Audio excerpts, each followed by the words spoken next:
आज आपण काय पाहणार आहोत? गुणोत्तर व प्रमाण। या ठिकाणी तुम्हाला काय दिले? अ आणि ब यांच्या वयाचं गुणोत्तर दिले। किती आहे? 5, 6, 7 असून त्यांच्या वयाची बेरीज 72 वर्ष आहे। तर ब चं वय। आता गुणोत्तर व प्रमाण म्हणजे काय? तर गुणोत्तर व प्रमाण म्हणजे या ठिकाणी दोघांची वय दिली आणि त्या दोघांच्या वयाची काय दिली? बेरीज दिली। या ठिकाणी तुम्हाला त्यांचं गुणोत्तर दिले।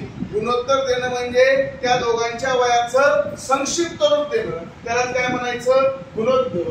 मग त्या ठिकाणी काय दिले? 5, 7 गुणोत्तर आहे आणि या ठिकाणी त्या दोघांच्या वयाची बेरीज। मग आता पहा, या ठिकाणी आपल्याला कुणाचं विचारलंय? कुणाचं विचारलंय? वय ब चं विचारले। मग ब बरोबर। आता काय करायचं? या दोघांच्या वयाची बेरीज किती आहे? 72। मग या दोघांची बेरीज करायची। किती येणार? या दोघांची बेरीज 12 येणार। मग आपल्याला विचारले कुणाचं? ब चं विचारले। मग ब चं गुणोत्तर काय दिले? 7। मग 7/12 गुणिले, आता या दोघांच्या याची बेरीज किती आली? 12। मग गुणिले 12, दोघांची ही बेरीज किती आहे वयाची?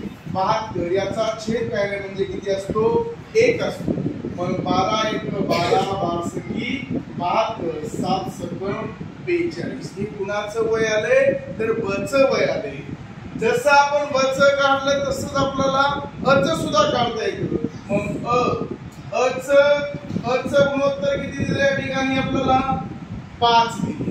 मग 5 छेद या दोघांच्या गुणोत्तराची बेरीज किती आली? 12/12 गुणिले यांच्या वयाची बेरीज 72।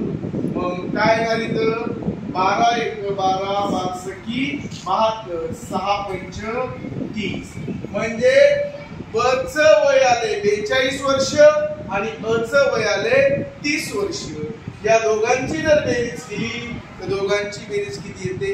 72। आता पहा, हे 5 आणि 7 जसं गुणोत्तर आहे तसंच पहा 42 आणि हे 30, याला किती भाग जाणार? 6 ने। 6 × 30 6 42 आलं का? 5 7 7 5 म्हणजे हे काय झालं? यांचं गुणोत्तर। मग गुणोत्तर म्हणजे काय? तर दोन्ही वयाचं काय करणं? संक्षिप्त रूप करणं, त्यालाच आपण काय म्हणतो? गुणोत्तर व प्रमाण। तर हा जर तुम्हाला जर व्हिडिओ जर आवडला असेल तर या व्हिडिओला शेअर आणि सबस्क्राईब करा, लाईक करा। ओके।